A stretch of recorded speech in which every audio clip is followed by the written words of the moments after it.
Bismillahirrahmanirrahim. Assalamualaikum warahmatullahi wabarakatuh. Nama saya Muhammad Amirul Mutakim bin Muhammad Khairi. Sebelum saya pergi terus kepada setiap madah-madah dalam STAM, jadi suka untuk saya ingatkan kepada adik-adik semua ya. Kalau kita perasanlah dalam subjek STAM ni, dia ada separuh untuk hafalan dan separuh lagi kita kena banyak faham. Jadi kita kena kenal pasti dekat mana kekuatan kita. Sama ada kita menghafal ataupun kita untuk lebih kefahaman.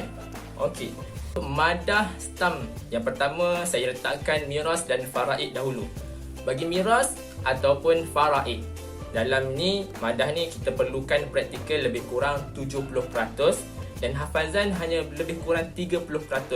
Sebab apa jadi macam tu? Sebab miras ini kita lebih perlu kepada kefahaman. Kena faham dahulu macam mana pembahagian harta itu berlaku. Macam mana kita nak tentukan bahagian-bahagian tertentu bagi ahli waris ini dan ahli waris ini. Jadi itu lebih kepada kefahaman. Kemudiannya adab. Adab nusus kan dia ada dua, jadi saya ambil dulu adab. Adab berkaitan sejarah Arab. Ya, kena ingat, adab nusus kena hafal. Adab nusus memang banyak, jujur saya cakap banyak. Tapi untuk mudahkan adik-adik, kena hafal dan buat akronim. Untuk setiap poin, contoh macam mana perbaharuan yang telah dilakukan oleh Mahmud Sami Al-Barudi dalam syairnya. Macam mana dia buat tu? Ambil dalam 3 poin. Adab nusus ni dah ingat, tulis pula, tulis. Ingat, tulis. Jadi akan bertambah faham dan bertambah kuat ingatan kita, insya-Allah. Yang seterusnya, nusus. Nusus ni dia lebih kepada nas-nas. Kenapa? Apa tu nas-nas? Nas tu lebih kurang macam orang kata bait syair. Jadi untuk syair, syair adab nusus ni perkongsian kawan-kawan, dia orang kongsikan lagu-lagu. Dia orang buat lagu, kreatif kan? Jadi adik-adik yang boleh menyanyi, pandai, ada kreativiti untuk musikal, cubalah reka lagu. Contohnya Taifus Samirah boleh buat lagu macam-macam. Kalau boleh, kita dahulukan untuk hafalan pada bulan yang terawal, antara bulan 1, bulan 3, sampai sekarang pun boleh juga. Kalau boleh, hafal dulu syair ni. Biarpun kita tak belajar lagi daripada ustaz-ustaz, kita tak tengok lagi terjemahan, namun kita hafal tafsir Al-Quran.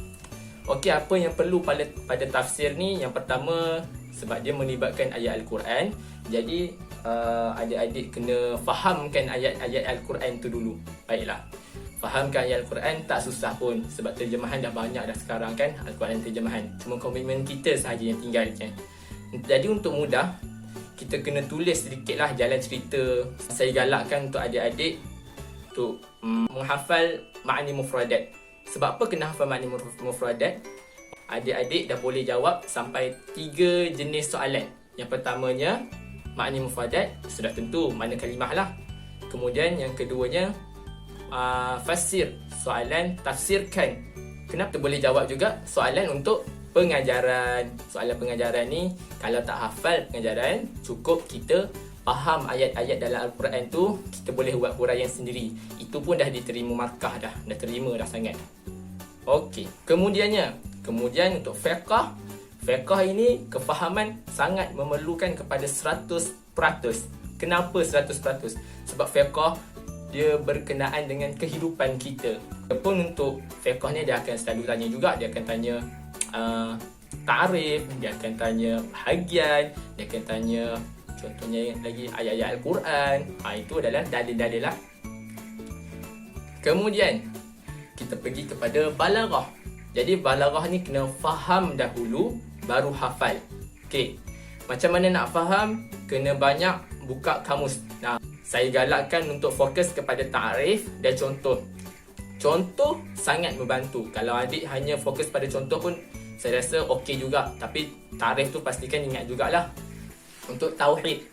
Tauhid ni satu madah yang bagi saya kena faham dan kena hafal. Ayat-ayat dalam tauhid ni dia tak sama dengan ayat-ayat dalam fiqh. Kita tanya ustaz-ustaz.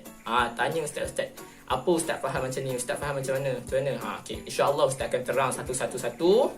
Itu lebih faham. Bila dah faham, adik-adik kenalah hafal. Kemudian kita pergi kepada madah Al-Quran. Madah Al-Quran kena hafal 4 surah tu. Cubalah hafal semaksimal yang boleh. Carilah masa hafal yang sesuai untuk diri kita. Selalunya kebanyakan orang akan mampunya hafal dia mampu untuk menguasai hafalan pada waktu awal pagi, awal-awal subuh. Sebab sediakan satu buku panjang, tulis dalam tu hanya untuk 4 surah ni saja. Dia orang tanya, nak tulis tu tak payah tengok Quran ke? Ikutlah terpulang. Macam saya sendiri saya tengok Quran sebab saya risau penulisan saya tu akan jadi berdosa lah bila dah salah. Jadi tengok Al-Quran untuk lebih berhati-hatilah. Terusnya untuk tajwid, adik-adik boleh fokuskan dekat awal-awal tajuk. Itu apa yang saya perasan, awal-awal tajuk dia akan masuk. Contoh macam arkan qiraah. Dan satu lagi saya nak kongsikan dengan adik, satu tajuk yang sangat famous yang hampir setiap tahun akan masuk, iaitu tajuk Al-Isti'azah. Okey, seterusnya kita sambung pula kepada madah, nahwu dan sharaf. Baiklah, untuk madah nahwu kita kena fahamlah terlebih dahulu dan kena ingat semua, terutamanya untuk setiap ta'rif. Ta'rif dia tak banyak untuk yang sharaf. Kemudian kena ingat setiap bahagian-bahagian, anwa' dia. Contoh-contoh pun kena ingat untuk setiap bahagian supaya kita lebih mantap. Kemudian bagi sharaf selalunya soalan dia dekat belakang-belakang tu dia akan minta banyak sangat contoh-contoh.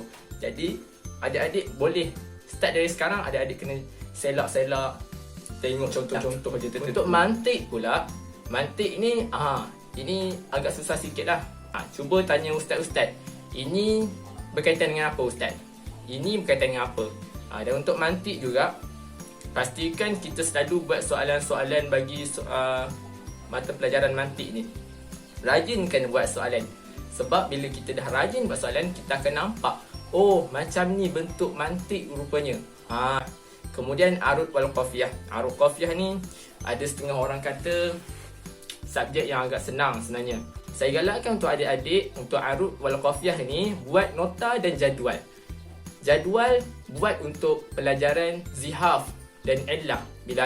Kemudiannya untuk hadis pula macam yang kita kata tadi, dia ada hadis ni ada ujian lisan, jadi kena hafal lah untuk muqarrar dia.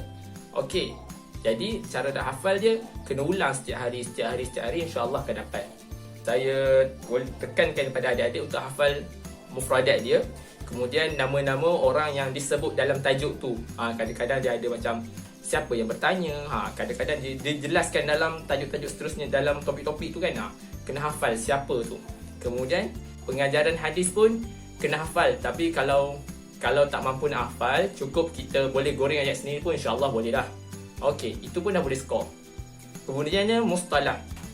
Mustalah ini berkaitan dengan ilmu hadis. Macam mana fakta tentang sesuatu hadis tu berlaku. Macam itulah. Dia ada matan, ada sanad, semua tu. Jadi untuk mustalah ni lebih kepada fakta. Kita kena hafal banyak. Jangan risau sebab tak ada apa yang bertukar pun dalam mustalah ni. Jadi saya sarankan adik-adik semua boleh buat lagu juga. Macam mana adab tadi, yang sejarah tadi, boleh buat lagu sebab ni berkaitan dengan fakta, tak perlu apa pun. Dia tak tukar terusnya. Adik, kita kena ingat sebelum kita belajar, kita kena baca doa dahulu. Jadi insya-Allah saya kongsikan tips doa yang perlu kita mulakan sebelum belajar yang dikongsikan oleh Ustazah Hasmah Harun. Jadi doanya yang dikongsikan seperti inilah. Bismillahirrahmanirrahim. Ya Allah yang Maha Pengasih, yang Maha Penyayang. Kita seru nama Allah yang paling hebat. Ar-Rahman, 'allamal Quran, yang mengajarkan Al-Quran. Khalaqal insan, yang menjadikan diri kita ini insan, yang menjadikan diri kita ini manusia. 'Allamahul bayan, ajarkanlah kami ilmu bayan. Ilmu bayan ni adik-adik adalah ilmu yang jelas. Kemahiran kita untuk bercakap, kemahiran kita untuk dapatkan ilmu, dan kemahiran kita untuk beramal dengan ilmu yang kita telah dapat. Kalau kita dapat ilmu saja tak cukup. Tapi kalau kita dapat bayan, kita dapat ilmu, kita dapat faham apa itu ilmu, insya-Allah kita akan diberikan kekuatan untuk beramal dengan ilmu kita. Jadi adik-adik semua, walaupun kita sebagai seorang pelajar, kita tetap kena jaga hubungan kita dengan keluarga kita. Jadi kita kena jaga ataupun pelihara ukhuwah kita dengan ibu bapa kita dan adik-beradik kita. Yang keduanya, kita kena jaga solat. Itu yang paling penting. Yang ketiga, kita kena jaga adab dengan guru. Jadi insya-Allah adik jaga tiga-tiga, insya-Allah adik akan berjaya dunia akhirat. Cukuplah sekadar itu. untuk perkongsian pelajaran STAM. InsyaAllah akan datang, kalau ada rezeki kita jumpa lagi. Itu sahaja daripada saya. Assalamualaikum warahmatullahi wabarakatuh. Bye.